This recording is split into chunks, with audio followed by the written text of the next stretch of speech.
Prayer, Episode 1, Asking. Prayer is a fundamental aspect of Christianity, which is the easiest to preach and the hardest to practice. It has so much to it that every one of us can make a unique YouTube video about it, like this one. But in this video, let's focus on asking. Asking is an important topic. You know why? Because that's what most of us do most of the time. We either ask him to give or thank him for what he gave. Just think about how difficult it is to pray for 5 minutes without doing these two things. We ask God favors, forgiveness, protection, healing, and blessings. After asking comes expecting. We expect God to do or give what we asked for. Looks like asking is a super important topic to start with. So, let's start our Bible talks, and this is bringing God out of the box. When it comes to asking, some of us may be very specific in what we expect from God, and some of us are not. Some of us may believe that not asking God for anything is a sign of spiritual maturity. No asking, no expecting. And some of us just don't care. God knows what is in our hearts, but that's not an excuse for not praying, right? Likewise, the same cannot be an excuse for not being clear in what we ask for. For example, Gideon's prayer in Judges chapter 6, where he asks God for a sign. On the first day, the fleece should be wet and the floor should be dry, and on the second day, the fleece should be dry and the floor should be wet. See? Very specific in what he asked. But he was also very specific in what he expected. When we are specific in what we expect, we already have the to-be-given answer in our mind, and we look forward to its fulfillment. And there is nothing wrong with being specific in what we expect.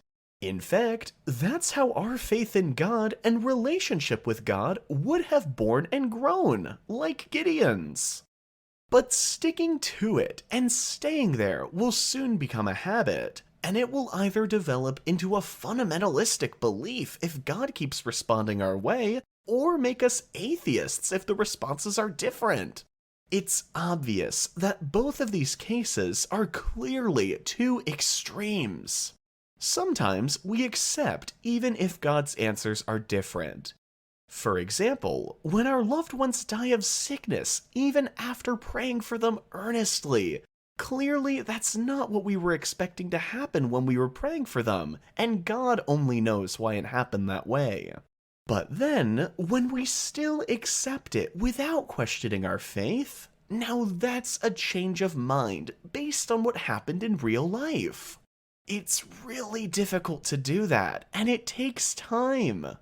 Praise God for those people. But what if we approach prayer in such a way that we won't be tired when the answer delays, discouraged when the answer is no, disappointed when the answer is different, and be surprised when God uses that occasion for something else? Our God is so big and has so much to him that we don't know and can't understand. We come up with answers for our problems with our limited understanding and expect God to execute our solutions for us.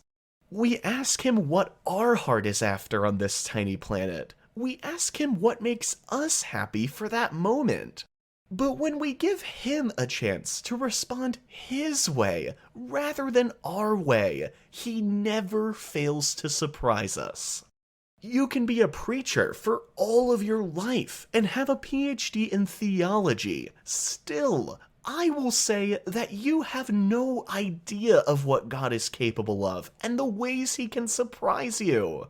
Pray with a faith that truly knows who God is, a heart that personally felt him, a mind that is sound in understanding and gifted with openness.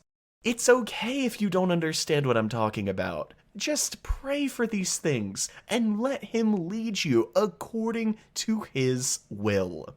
And most importantly, don't have presuppositions about what His will is, okay? Be open and get used to surprises. Let your prayers be discussions and not one-way communications. Let Him do what He wants and not accommodate to what we want. We will never ask Him to do what we want if we really understand what He is truly capable of. His answers will always be better. You know why? Because He is God.